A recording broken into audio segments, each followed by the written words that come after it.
अभी तक बच्चों गलता लोहा में आपने पढ़ा कि दो सहपाठियों की कहानी है, मोहन और धनराम। मोहन धनराम के ऑफर पर आता है और दोनों थोड़ी बात करते हुए एकदम फ्लैशबैक में चले जाते हैं, अपने पिछले जीवन में चले जाते हैं जहां वो स्कूल में पढ़ा करते थे। मास्टर त्रिलोक सिंह को याद करते हैं। मास्टर त्रिलोक सिंह को याद करते हुए पता चलता है कितने कड़क मास्टर थे और वो मोहन को बहुत अधिक प्यार करते थे। उन्हें लगता था वह उनका नाम रोशन करेगा और मोहन भी उसे पूरी क्लास को पढ़ाने का अधिकार उसे मिल जाता था और मोहन को भी ऐसा लगता था कि सारे के सारे मूर्ख हैं और वही इकलौता जो है जो मास्टर जी के कह सकते हैं उनकी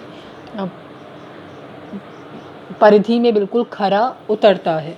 ठीक है, तो वहाँ अब क्या हुआ, मोहन जब मास्टर त्रिलोक सिंह कोई भी सवाल देते और बच्चा नहीं कर पाता तो मास्टर त्रिलोक सिंह ने वो मोहन को ही यह अधिकार दिया हुआ था कि वह जाके बच्चों की कॉपियों की जांच करे और अगर गलत है तो उसको पिटाई करने का भी अधिकार दे रखा था। तो वह बच्चों की पिटाई भी करता था, उनके प्रश्न उत्तर की जांच भी करता था।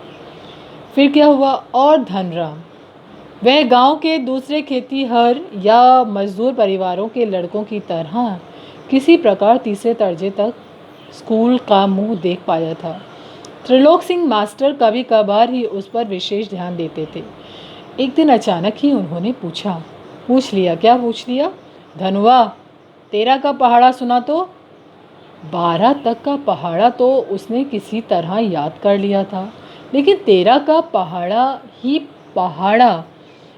पहाड़ा ही उसके लिए क्या बन गया था? पहाड़। बच्चों इस चीज़ को बहुत ध्यान से देखिएगा क्योंकि इसी पर आधारित एक प्रश्न है पीछे पाठ के बाद।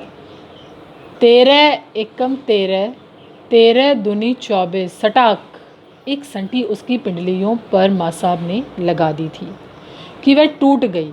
गुस्से में उन्होंने आदेश दिया, जा नाले से एक अच्छी मजबूत संटी तोड़ कर ला, फिर तुझे 13 का पहाड़ा याद कराता हूँ। संटी अर्थात छड़ी। छड़ी जब टूट जाती है तो त्रिलोक सिंह को बहुत नाराज़ होते हैं और क्या कहते हैं, जाके दूसरी डंडी लेकर आ। त्रिलोक सिंह मास्टर का यह सामान्य नियम था। सजा पाने वाले को अपने लिए हथियार भी जुटाना होता था और जाहिर है बलि का बकरा अपने से अधिक मास्टर के संतोष को ध्यान में रखकर टहनी का चुनाव ऐसे करता जैसे वह अपने लिए नहीं बल्कि किसी दूसरे को दंडित करने के लिए हथियार का चुनाव कर रहा है। मतलब वो इस तरह से हथियारों को ढूंढता, मतलब अगर डंडी लेने गया है तो वो ऐसी नाजुक सी डंडी नहीं लेकर आता कि जिस 2 मिनट में दोबारा टूट जाए। वो इस तरह की डंडी लेकर आता था कि जिससे मास्टर साहब संतुष्ट रहें।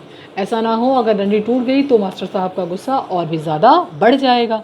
और इसलिए वह जो डंडी लेने जाता था, छड़ी लेने जाता था, तो वह अपने लिए ऐसे चुनाव करता था जैसे किसी और की पिटाई के लिए वो छड़ी लेके जा रहा हो। धनराम को मंदबुद्धि रही हो या मन में बैठा हुआ डर। पूरा दिन हो गया लेकिन उसे 13 का पहाड़ा याद नहीं हुआ। जब छुट्टी के समय माँ साहब ने उसे दोबारा पहाड़ा सुनाने के लिए कहा तो तीसरी सीढ़ी तक पहुँचते पहुँचते वह फिर लड़खड़ा गया। लेकिन इस बार मास्टर त्रिलोक सिंह ने उसे छड़ी नहीं मारी। क्या बोला? ज़बान का चाबुक चलाया। बेटा ज़बान का चाबुक क्या होता है? जब कहते हैं ना कि मार तो एक समय बाद उसके दर्द के साथ वो जब निशान ख़त्म होते हैं या दर्द ख़त्म होता है तो वो मार भी हम भूल जाते हैं, लेकिन ज़बान से निकली हुई बात जो हमारे मन मस्तिष्क पर वार करती है वो कभी नहीं भूलती, वो मानो घर कर जाती है। तो यहाँ पर मास्टर साहब ने क्या किया, अब उससे दोबारा जब पहाड़ा सुना तो उन्होंने मारा नहीं, उन्होंने ज़बान का चाबुक चलाया। ज़बान का चाबुक जो सीधे धनराम के मन मस्तिष्क पर लगा। उन्होंने क्या कहा? तेरे दिमाग में तो लोहा भरा है, विद्या का ताप कहाँ लगेगा इसमें। अपने फिर क्या ये जो पंक्तियाँ हैं इसे अंडरलाइन कर लीजिए साथ ही साथ, और ये अच्छे से याद कर लीजिएगा क्योंकि जब प्रश्न आएगा तो आपको इसी ही उठाकर लिख देना है। इसमें क्योंकि ये सिंगल इन्वर्टेड कॉमास में है और ऐसे के ऐसे आप लिखेंगे, इसमें कोई भी फेरबदल नहीं करेंगे। अपने थैले से 5-6 दरातियाँ निकालकर उन्होंने धनराम को धार लगाने के लिए पकड़ा दी। किताबों की विद्या का ताप लगाने कि सामर्थ्य धनराम के पिता की भी नहीं थी। उन्होंने क्या किया, उन्होंने वही काम दे दिया जिसमें वह पारंगत था। क्या? दरातियाँ, कि इसे जाके सीधी कर लाना, इसे धार लगा लाना, और वो लेके चला गया। अब पिता के पास इतना सामर्थ्य नहीं था कि वह किताबों की विद्या को ताप लगा सके, मतलब उसे पढ़ा सके। तो उन्होंने क्या किया, धनराम हाथ पैर चलाने लायक हुआ ही था कि बाप ने उसे धौकनी फूकने या सान लगाने के कामों में उलझाना शुरू कर दिया, मतलब उसे लोहारी का काम सिखाने लगे। और अब धीरे धीरे हथौड़े से लेकर घन चलाने की विद्या सीखने शुरू कर दी थी। किसने? धनराम ने। फ़र्क इतना था कि जहाँ मास्टर त्रिलोक सिंह उसे अपने पसंद का बैंत चुनने की छूट देते थे, इसलिए जब उसकी पिटाई होती थी, उसकी पिटाई के लिए जिस छड़ी का चुनाव त्रिलोक सिंह खुद विद्यार्थी को देते थे कि जाके खुद चुन के ला, यहाँ वह छूट भी नहीं थी। गंगाराम अर्थात जो धनराम के पिता थे, वह उसका चुनाव खुद ही करते और ज़रा सी गलती होने पर छड़, बेत, हत्ता जो भी हाथ में लगता उसी से प्रसाद दे देते, मतलब उसकी पिटाई कर देते थे। एक दिन गंगाराम अचानक चल बसे तो धनराम ने सहज भाव से उसे विरासत में संभाल लिया। मतलब पिता के जाने के बाद उस व्यवसाय जो था उसे धनराम ले लेता है।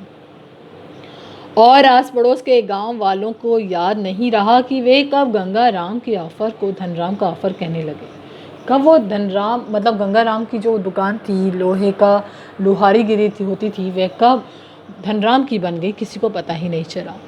प्राइमरी, अब इधर क्या हुआ, प्राइमरी स्कूल की जब परीक्षा लगते लगते 5वीं तक जब मोहन ने अपनी परीक्षा पूरी कर ली, तब पिता सोचते हैं कि अब इसे अब आगे पढ़ाने के लिए वो थोड़ी गांव से थोड़ी दूर एक विद्यालय होता है, वहाँ भेजते हैं।